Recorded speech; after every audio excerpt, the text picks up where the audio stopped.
So I don't normally do video diaries or vlogs, as the young ones call them. But since I'm going to be joining the Peace Corps this summer, and that seems to be a favorite pastime of volunteers, I thought I'd give it a try, especially since something interesting and fun happened to me last night. My contract in Saudi Arabia ended on the April 30th, so I left May 1st as soon as humanly possible. I'm doing this thing in Europe where we volunteer to teach English with a colleague of mine, this guy over here, Mike.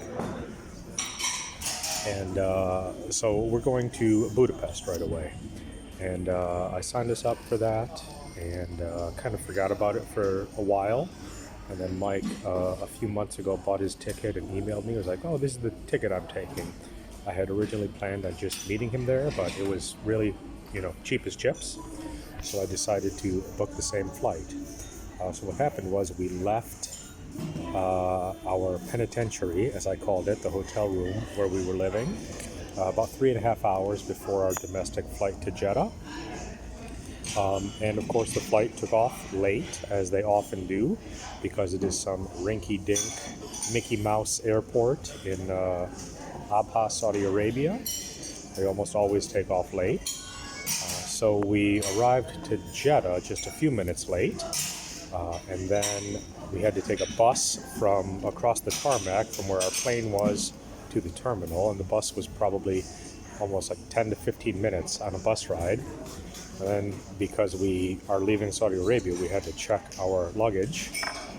So we had to wait for our luggage to come out, and it was probably another 10 to 15 minutes before the luggage carousel even started moving. After that, we rushed to the exit. Our bags were among the first off. We rushed to the exit. We grabbed a taxi to go to the other terminal, the international terminal, which, despite the fact that this is one airport, it was more than 18 kilometers away. Cost us about 100 Saudi Riyal, which is terribly expensive. Normally we spend about 9 on our Ubers home from the airport, and this was maybe twice that, but it was still, yeah. And then we get there and we try to check in to our other flight because we had 2 different flight carriers.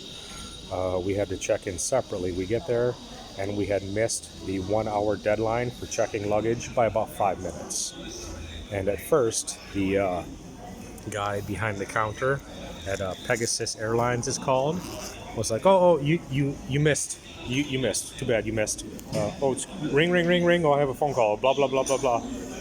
But eventually I stood my ground and got him to trying to be polite, which is often a problem for me.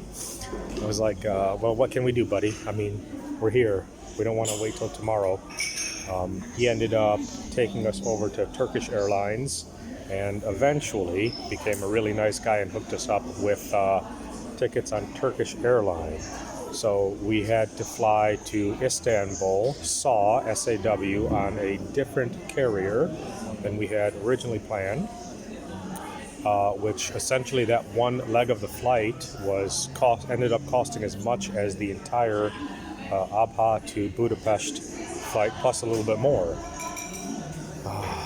And then when we got to Istanbul, because we had to collect our luggage and check in again, we had to buy a tourist visa in order to get to the baggage claim.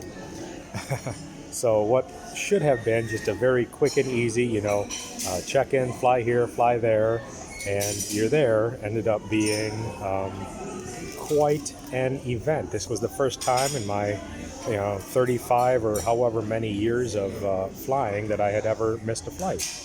And of course it was no fault of our own. It was just the Saudis being slow and lazy. But of course we will eventually get there. I'm currently sitting in the Istanbul lounge with Mike, and our flight is going to take off in a little over an hour. It looks like they just assigned us a gate. So a little bit of a ding-dong, but we will end up getting there in one piece, just in a kind of non-traditional way. So that's what happened to me. If you're interested in hearing more about my international travels, I think the kids say like and subscribe.